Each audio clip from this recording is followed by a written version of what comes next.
नमस्कार। आज हम कक्षा 6 की इकाई 2 पूर्ण संख्याओं के बारे में जानेंगे, इसका अध्ययन करेंगे। पूर्ण संख्याएं क्या होती हैं, किसे कहते हैं, इसको देखेंगे। अभी हम पिछली इकाई में हमने प्राकृतिक संख्याओं के बारे में पढ़ा था। 1, 2, 3, 4 सो ऑन, ये ऐसी संख्याएं होती हैं, वो प्राकृतिक। लेकिन इन्हीं संख्याओं में अगर हम 0 लगा दें, आगे जहां हम 0 से स्टार्ट कर दें, तो ये संख्या अपने आप में क्या हो जाती है, पूर्ण संख्याएं। उन ऐसी संख्याओं को पूर्ण संख्या भी कहा जाएगा।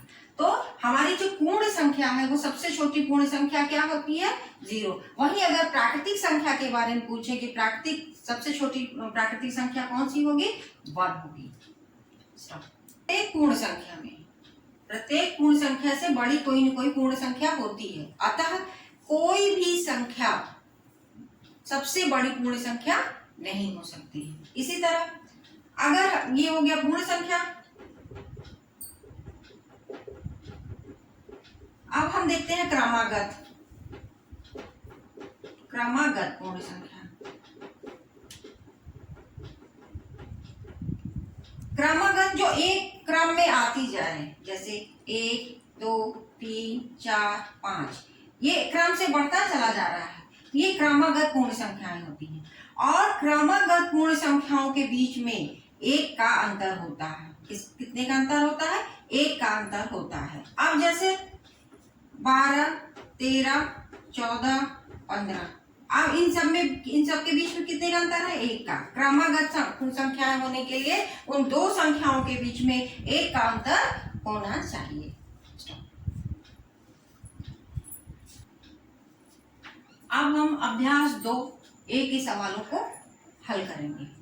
पहला सवाल ये है, सबसे छोटी पूर्ण संख्या बताइए। सबसे छोटी पूर्ण संख्या कौन सी है, 0। सबसे छोटी पूर्ण संख्या 0 है। अब दूसरा सवाल क्या है, संख्या रेखा पर निम्नांकित पूर्ण संख्याओं को प्रदर्शित कीजिए। इसको हमें संख्या रेखा पे प्रदर्शित करना है। संख्या रेखा 0 बराबर दूरी पे होगा,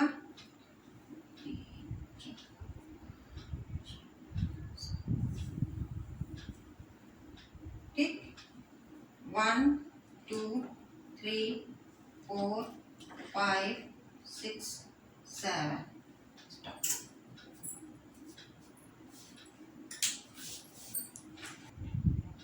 तीसरा सवाल, 3 क्रमागत पूर्ण संख्याओं में पहली और तीसरी का योगफल 28 है, तो संख्याएं ज्ञात कीजिए।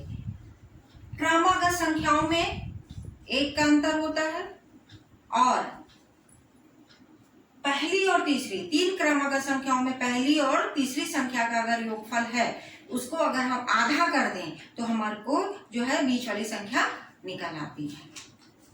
तो इसमें क्या है, पहली और तीसरी संख्या का योगफल कितना है, 28 है। अगर इसका हम आधा कर दें, आधा करने पर 28/2 14, तो हमें बीच की संख्या क्या निकली, 14। तो हमारी क्रमागत संख्या क्या होंगी,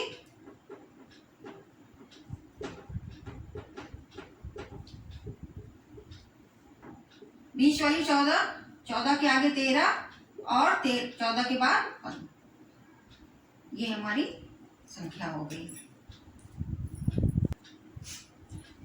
चौथा क्वेश्चन, यदि 3 क्रमागत पूर्ण संख्याओं के मध्य की संख्या 39 है, 39 है, तो तीनों संख्या ज्ञात कीजिए। मध्य की संख्या कितनी है, 39।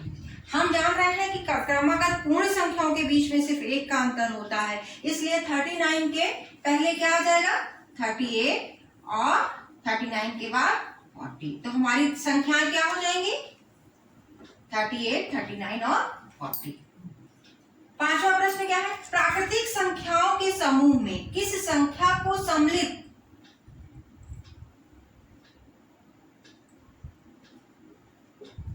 कर लेने पर वह पूर्ण संख्याओं का समूह बन जाता है। प्राकृतिक संख्याओं के समूह में ऐसी कौन सी संख्या है जिसको हम उसमें सम्मिलित कर लें तो पूर्ण संख्याएं बन जाएंगी। हम शुरू में ही जब पूर्ण संख्याएं बता रहे थे तो उसमें मैंने ये शुरू में ही बताया था कि प्राकृतिक संख्याओं के साथ अगर शून्य लग जाए तो वह संख्या क्या कहलाती है? पूर्ण संख्या कहलाती है। तो हमें प्राकृतिक संख्याओं में किस संख्या को, तो वह शून्य होगी, वह संख्या शून्य होगी।